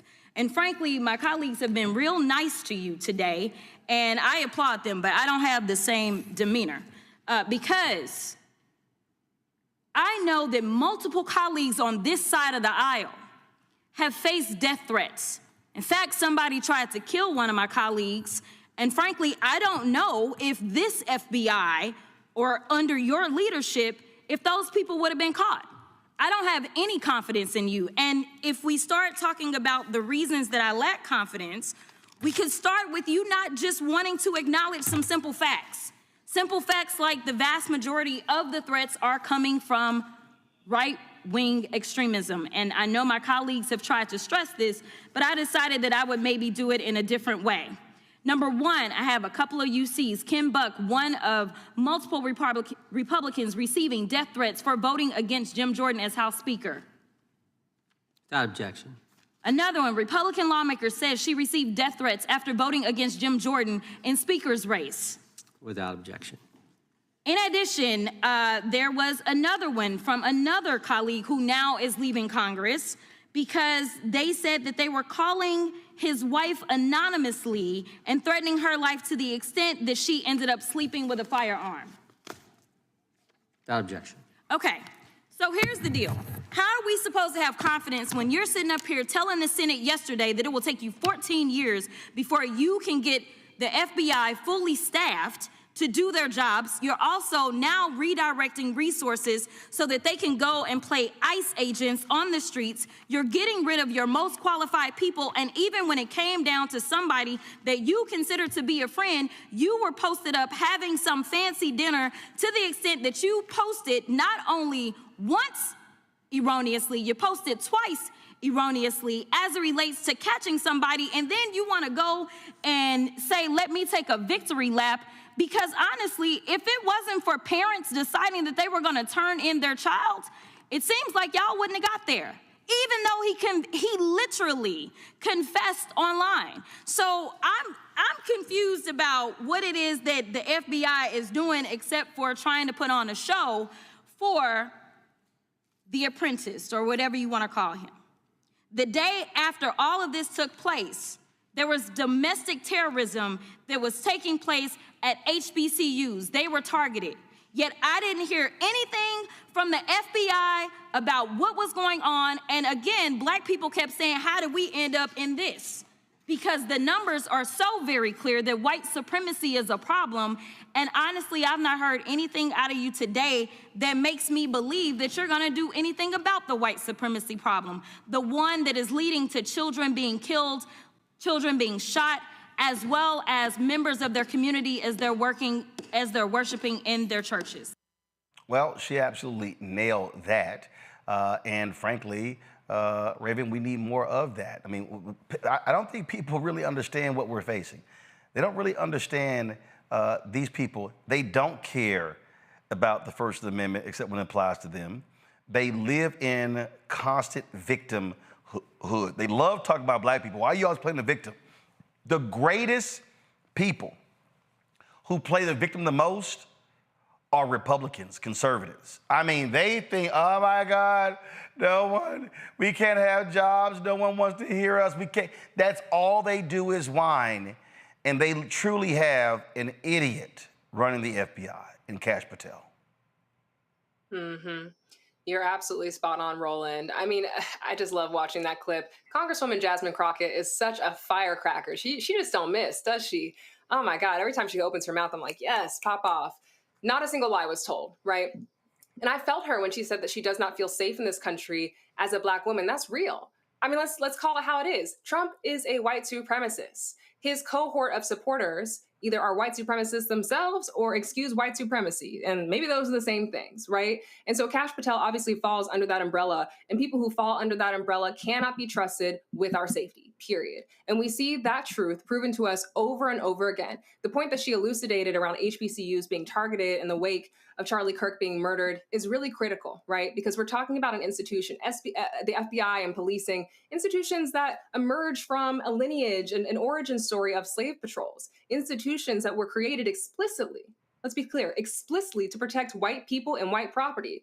So just because Kash Patel ain't white doesn't mean he's not doing the bidding of white supremacy. And I want to be really, really clear about that. I'm not surprised that there wasn't an outpouring of outrage or support for HBCU students who are being targeted in the wake of something they ain't got nothing to do with us or with them, right? I mean, at the epicenter of this conversation, I think, is a refusal to reckon with facts. A refusal to reckon with facts, published by the NIJ, that the vast majority, as Jasmine Crockett names, of these extremist incidents are being perpetrated by the right. But instead of naming that, reckoning with that, looking to offer real and concrete solutions to this problem that is now impacting the entire nation, what do? They take down that study from their website, right? We saw something very similar happen actually with the ADL about a year ago, where they had a whole database of, anti-Semitism, extremist events, who are perpetrating those events. Almost every single event that they had in their own database was perpetrated by the right. And when people started to name and expose that, they took the database down. So what we're seeing is, whether it's an administration or an organization, data, research, credible research that underlines what the real problem is being obfuscated because it doesn't align with what people's politics are in this moment, with what certain administrations and organizations are aligned with in this moment. And not only is that fundamentally intellectually lacking integrity, it's dangerous because it doesn't actually get us closer to finding a solution to the problem.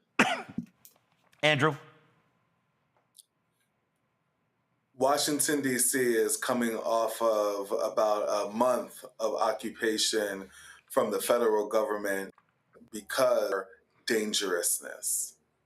And I say that because now you have a situation where it is clear that white supremacists have always been dangerous, and now they're being emboldened by the federal government to be dangerous. And we're all on notice. We're all fearful. And it seems like it's not just a black problem, it's now becoming a white problem. And at what point do we all unify and put race behind us and unify as a people and say enough is enough? This has to stop. The violence needs to stop. And the only way that it is going to stop is if the people rise up. We got election coming up. The people rise up and they say we have to vote these people out of office and take our government back. Rebecca? Roland, if you haven't read this, go ahead and read it. If you don't like reading books, it's also an audiobook. I think people are going to really have to ground and center themselves to understand what they're experiencing, what they're seeing, what we're hearing, and the reason why we're hearing these things. I encourage people to get as much information right now. Look at different historical books that talk about when we've been here before as a country, in order to dig in and prepare for what's next, and also to make sure you're keeping your families, yourselves, and your communities safe as we travel this time period. Well, folks, it's a whole lot we have to deal with and confront. And I was going to get into the Ezra Klein, Ben Shapiro, deconstruct a portion of that ridiculous interview. I'm going to have to do that tomorrow because we had the breaking news coverage to cover as well. But Rebecca made the point earlier. Folks, if you don't see what we're about to roll up against, we have mainstream media capitulation, left and right. Washington Post. Wall Street Journal's already right. Fox News. Fox is lauding Jimmy Kimmel, saying he lied. That literally was a 2-second comment in his monologue. But Fox lied for months about the election and had to pay $787 million. So they may want to sit this one out. And I'm telling y'all right now, if you look at the landscape of black-owned media, black-targeted media, it's barren. Y'all, it's barren. I'm telling y'all. When we travel this country to cover stories, there are virtually no black media people there. Oh, there are black journalists who work in mainstream who are being consistently laid off every single day. They ain't there, y'all. I'm telling you. They're not there. What we're trying to build here is a focused newsroom on news and issues that centers African Americans. Real journalists. Folks who know how to make phone calls, who know how to research, who know how to report. Because what we are facing is a dearth of substantive information. And here's the other deal, y'all. What I want to create, I'll be perfectly honest, I have no problem sharing that content with other black sites because they're not going to have it. I am just being honest. I appreciate the folks at Black Enterprise. Black Enterprise doesn't cover black news anymore. They are a conference company. You have to do what you have to do to keep the doors open. And it's simply a fact. Essence is not covering the news and issues that impacts black women like they used to. They're not. Ebony is an Instagram page. Now, they're trying, they hired Corey Murray, who is phenomenal, used to be at Essence, but she has an uphill climb at Ebony. TV One has no news programming whatsoever. Clio TV, none. BET has a 1-hour monthly magazine show. Y'all, the vision that I have is one that I had when I ran Black America Web in 2001, that I had when I ran the Dallas Weekly and the Houston Defender. We're now going back, y'all, to 1998. I'm telling you right now, what we can ill afford having somebody else in control of telling our story. And folks, this is just September. Trump has been there 8 months. This is going to be another 3 years and 4 months. Y'all might as well prepare for it. So what we have to do, remember that commercial, Protect This House? I think it was an Under Armour commercial. We got to protect this house. We have got to have an outlet that speaks to our issue, that is informing our people. And frankly, we got to have thousands and tens of thousands and hundreds of thousands of our people watching this show every single day. because them silly-ass debates on CNN with Scott Jennings is a joke. Okay? What you're seeing, these other networks, it's a joke. And I'm telling y'all, it's a lot of stuff that's about to go down impacting black people. And if we are not prepared and informed and enlightened, but instead we're so focused on being entertained, we are going to have a serious problem. Support the work that we do. Join our Bring the Funk fan club. I'm telling you right now, dollars being put to use. We are covering the stuff that matters to our people. So if you want to contribute via Cash App, use Stripe QR code. See at the bottom right-hand corner. PayPal is R Martin Unfiltered, Venmo RM Unfiltered, Zelle, Roland at RolandSMartin.com, Roland at RolandMartinUnfiltered.com. Check some money order, make it payable to Roland Martin Unfiltered, P.O. Box 57196, Washington, D.C. 20037-0196. Download the Black Star Network app. Now, understand, let me explain to y'all.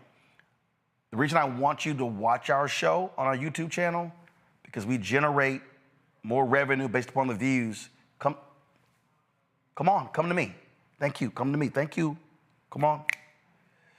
We generate more money with the views on YouTube.